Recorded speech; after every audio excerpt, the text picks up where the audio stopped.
प्रिय भक्तों, हरे कृष्णा। आज हम सुनाने जा रहे हैं भक्तमाल कल्याण से भक्त पुरुषोत्तम दास जी की कथा। गंगा जी के पवित्र तट पर एक गांव में पुरुषोत्तम नामक एक ब्राह्मण रहते थे। माता पिता इनकी छोटी उम्र में ही खत्म हो गए थे। इनका लालन पोषण इनकी दादी ने किया था। दादी जो थी वो दिन रात भगवान के नाम में, जैसे कि राम राम सीताराम का, इस तरह का गुणगान करती रहती थी। और जब इन्होंने पुरुषोत्तम दास जी का पालन पोषण किया था तो स्वाभाविक है, जो बड़े लोग करते हैं तो बच्चे भी वही सीखते हैं। तो पुरुषोत्तम जी को भी राम नाम लेने की धुन पड़ गई और वो भी दिन भर राम राम राम सीताराम करने लगे। इनकी नाम में रुचि हो गई और राम नाम में जब रुचि हो गई तो इनके अंदर के जो इतने, जिसके भी राम नाम जपता है तो अंदर के विकार खत्म हो जाते, तो इनके भी समस्त विकार खत्म हो गए और इनको राम नाम में एक आनंद आने लगा। तो राम नाम का ये रस इतना मधुर है कि इसके एक बार चढ़ने लेने पर भी 9 रस और खट रस सब फीके पड़ जाते हैं। जैसा कि तुलसीदास जी ने कहा कि जो मोहि राम लागते मीठे, तो 100 रस खटरस रस अनरस हो जाते सब सीटे। यानी 9 रस हमारे श्रृंगार काव्य के और 6 भोजन के, जैसे खट्टा मीठा अम्ल लवण, ये इस तरह के सारे रस विकार हो जाते हैं, फीके हो जाते हैं अगर हमें राम नाम का आनंद आ जाता है। इस तरह से जब थोड़ा से बड़े हुए तो इनकी दादी ने इनको कहना प्रारंभ किया कि बेटा विवाह कर लो, विवाह कर लो। लेकिन इनको तो राम नाम में ही बहुत रुचि हो गई थी तो इन्होंने ध्यान ही नहीं दिया। समय आने पर बुढ़िया दादी का, यानी दादी जब और वृद्ध हो गई तो उनका देहांत हो गया और वे भगवान के परम धाम को चली गई। अब पुरुषोत्तम दास जी बिल्कुल स्वतंत्र हो गए।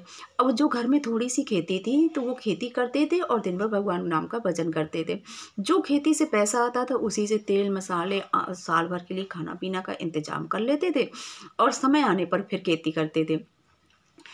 ऐसे ही भगवान के भजन में दिन भर, जब भी ये खेती में परिश्रम करते थे तो खेत में अगर हल चलाते हैं तो मुंह से राम नाम और अंदर भगवान राम का ध्यान करते रहते थे।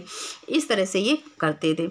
और जब भी भगवान, इनके घर में एक सुंदर प्राचीन विग्रह था श्री रामचंद्र जी का, तो ये कर्म से यानी नहा धोकर के स्नान करके भगवान का भोग लगाते थे। और जब वो मानसिक पूजा में बैठते थे, ध्यान में या मतलब बैठते थे, तो वो ये कल्पना करते थे कि भगवान श्री राम उनके सामने विराजे थे, तो उनके चरण धोते थे, चंदन लगाते थे, फूल माला पहनाते थे और उन्हें भोजन खिलाते थे।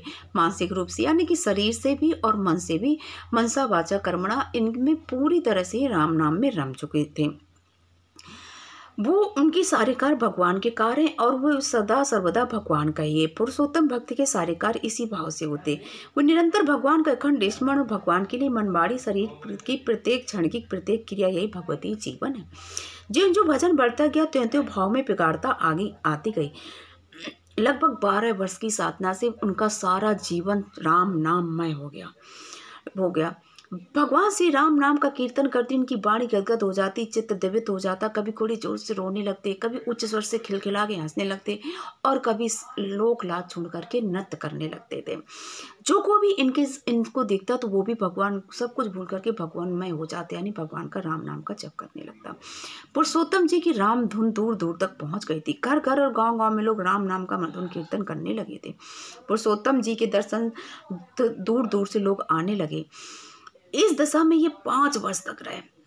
एक दिन इसी दशा में भगवान श्री राम के मूर्ति के सामने नाचते नाचते उन्होंने 3 बार बड़ी जोर से राम राम राम का नाम का घोष किया और उसी क्षण उनका ब्रह्मांड फट गया। शरीर भगवान के श्री विग्रह के चरणों पर गिर पड़ा। उस समय भी उनके मुखमंडल पर अपूर्व तेज छाया था और मानो उनके रोम रोम से रामधनी हो रही थी। जय सिया राम।